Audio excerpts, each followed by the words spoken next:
प्यारे दोस्तों, आज हम आपको एक ऐसी सच्ची कहानी सुनाने जा रहे हैं जो आपके ईमान को ताज़ा कर देगी और आपको ये बताएगी कि अल्लाह की राह में दिया गया 1 रुपया भी कभी ज़ाया नहीं होता।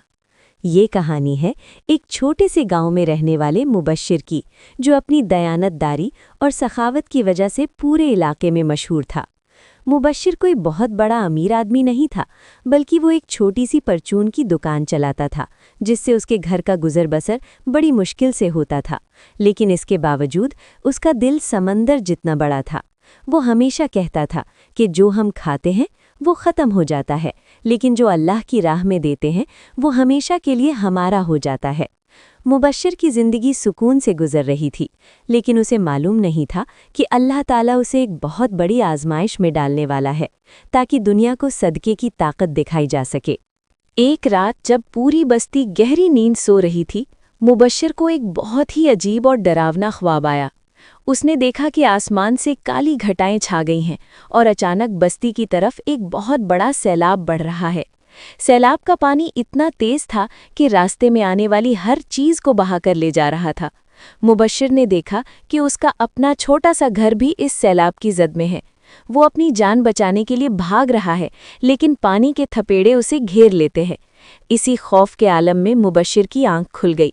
उसका पूरा जिस्म पसीने से शराबोर था और दिल सीने में हथौड़े की तरह बज रहा था। मुबश्शिर ने उठकर वज़ू किया और जाए नमाज पर बैठ गया। उसे एहसास हो गया था कि ये ख्वाब महज एक ख्याल नहीं, बल्कि अल्लाह की तरफ से कोई इशारा है। उसने वहीं तहैया कर लिया कि वो अपनी बसात से बढ़कर अल्लाह की राह में कुछ देगा, ताकि आने वाली बला टल जाए। सुबह हुई तो मुबश्शिर ने अपनी ज़िंदगी भर की जमा पूंजी निकाली, जो कुल 5,000 रुपये थे। ये वो रकम थी जो उसने कई महीनों की मेहनत से अपने बेटे की स्कूल फीस और किताबों के लिए जमा की थी। एक लम्हे के लिए उसके जहन में वसवसा आया कि अगर ये पैसे दे दिए तो बेटे का साल ज़ाया हो जाएगा, लेकिन दूसरे ही लम्हे उसे नबी करीम सल्लल्लाहु अलैहि वसल्लम की वो हदीस याद आई कि सदका माल को कम नहीं करता बल्कि उसे पाक करता है। मुबश्शिर ने वो रकम जेब में डाली और घर से बाहर निकल पड़ा। गली के मोड़ पर उसने एक बेवा औरत को देखा जो अपने 3 यतीम बच्चों के साथ ज़मीन पर बैठी ज़ारो कतार रो रही थी।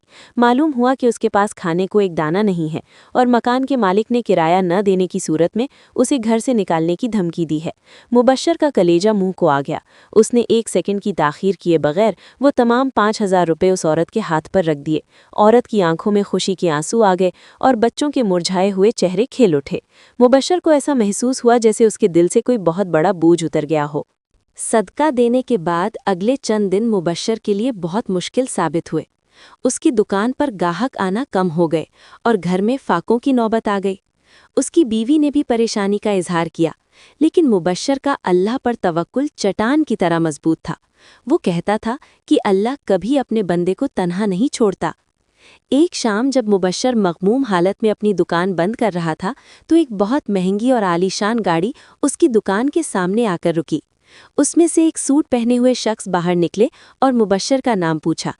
उन्होंने बताया कि वो शहर की एक बहुत बड़ी कंपनी के मालिक हैं और उन्हें अपनी नई शाख के लिए एक ऐसे मैनेजर की तलाश है जो ईमानदार हो और लोगों का दर्द समझता हो। उन्होंने कहा कि मुझे बस्ती के कई लोगों ने आपका नाम तजवीज़ किया है। उस साहब ने मुबश्शिर को न सिर्फ एक बड़ी तनख्वाह की पेशकश की, बल्कि उसी वक्त 1 लाख रुपए एडवांस के तौर पर भी दिए। मुबश्शिर की आंखों में आंसू आ गए, क्योंकि उसे समझ आ गया था कि ये सब उसके 5,000 रुपए के सदके का सिला है, जो अल्लाह ने उसे कई गुना बढ़ाकर वापस किया है। अभी मुबश्शिर की जिंदगी में खुशहाली आई ही थी कि पूरी बस्ती पर एक और बड़ी आजमाइश आ गई। बस्ती में अचानक एक पुरस्रार वबाई बीमारी फैल गई, जिसने देखते ही देखते हर घर को अपनी लपेट में ले लिया। लोग खौफ के मारे घरों में महसूर हो गए और हर रोज जनाजे उठने लगे। लेकिन इस पूरी बस्ती के दरमियान मुबश्शिर का घर ऐसा था जहां बीमारी का नामो निशान तक न था। मुबश्शिर और उसके घर वाले न सिर्फ तंदुरुस्त थे, बल्कि वो दूसरों की मदद भी कर रहे थे। लोग हैरान थे कि जहां बड़े बड़े डॉक्टर आजिज आ गए हैं, वहां मुबश्शिर का खानदान कैसे महफूज है। एक दिन बस्ती के बुजुर्गों ने मुबश्शिर से उसका राज पूछा, तो मुबश्शिर ने बड़ी आजिज़ी से जवाब दिया कि भाइयों, मैंने अपने घर के गिर्द सदके की एक ऐसी दीवार बना दी है जिसे कोई बीमारी पार नहीं कर सकती, क्योंकि मेरे रब का वादा है कि सदका 70 बलाओं को टाल देता है। दोस्तों, مبشر کی یہ کہانی ہمیں یہ سبق دیتی ہے کہ اللہ کی راہ میں خرچ کرنا کبھی گھاٹے کا سودا نہیں ہوتا۔ جب ہم زمین والوں پر رحم کرتے ہیں تو عرش والا ہم پر رحم کرتا ہے۔ صدقہ صرف پیسے دینا نہیں ہے، بلکہ کسی کی مدد کرنا، کسی کو مسکراہٹ دینا اور کسی کے دکھ بانٹنا بھی صدقہ ہے۔ یاد رکھیں کہ جب ہم اللہ کے لیے کچھ چھوڑتے ہیں تو اللہ ہمیں وہ عطا کرتا ہے جس کا ہم تصور بھی نہیں کر سکتے۔ اللہ پاک ہمیں بھی مبشر کی طرح سخی اور دوسروں کا ہمدرد بننے کی توفیق عطا فرمائے۔ آمین۔